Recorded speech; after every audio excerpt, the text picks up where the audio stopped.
Today, we're diving into a landmark report from the Meghalaya State Education Commission. And let me tell you, this is not just another dusty government document. It's a bold and, frankly, a desperately needed blueprint to rescue the future for a whole generation of students. But before we even get to the solutions, you really need to grasp the sheer scale of the problem. So let's start with this number, 95%. That is the percentage of elementary schools in Meghalaya that are running without any electricity. Just let that sink in for a second. It brings up a huge question, right?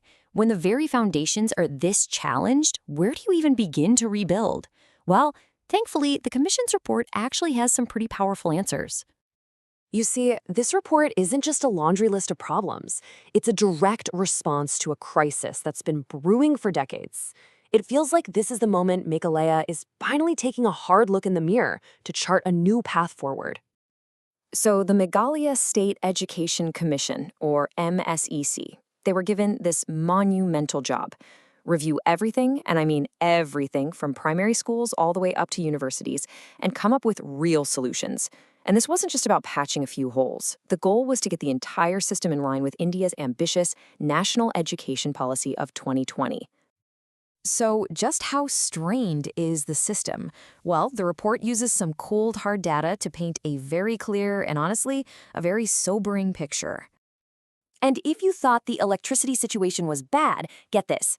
A staggering 98.3% of schools have zero computers available for students. I mean, in the 21st century, that's not just an inconvenience, right? It's a colossal barrier to modern learning. It's creating a massive digital divide for an entire generation. And the challenges aren't just about technology. 62% of schools don't have ramps. Now, that one statistic, it speaks volumes about accessibility and inclusion. It shows that for so many students with special needs, just getting into the school building is the first impossible hurdle. Now, this chart, this tells a story about a deep issue with public trust and, well, access. At the secondary level, only 9% of students are in government schools. Meanwhile, a whopping 84% are in private ones. The report itself calls this a serious structural concern, and it points to a massive gap in the public schooling ladder.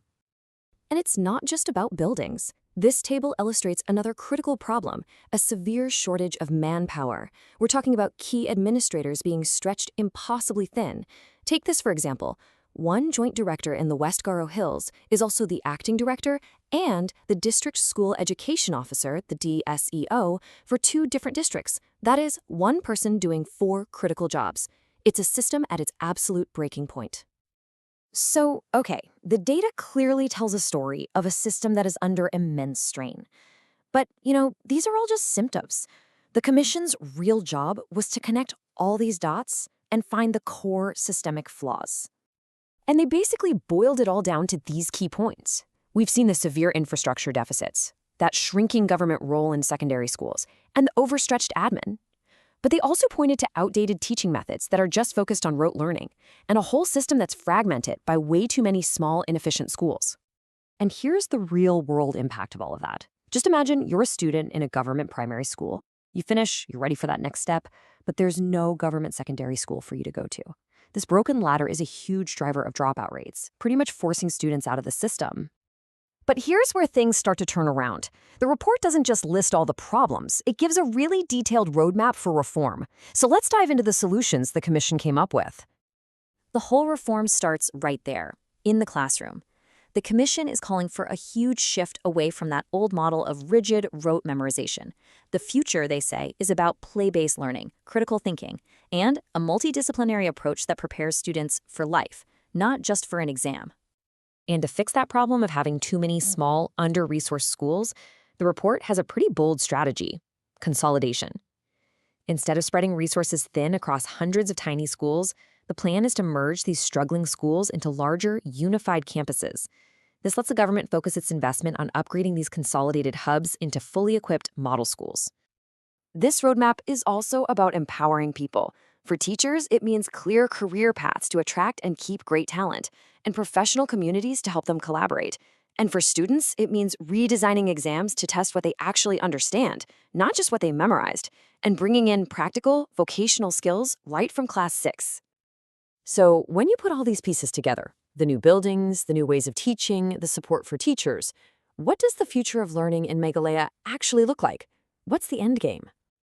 Well, the ultimate goal here goes way beyond just getting better test scores. The Commission's vision is to build a system that cultivates not just knowledge, but also character, critical thinking, and real-world opportunities that are going to last a lifetime. I think this quote from the report just says it all. It's not about creating good students. It's about nurturing good citizens who are equipped with both values and knowledge, ready to contribute to society.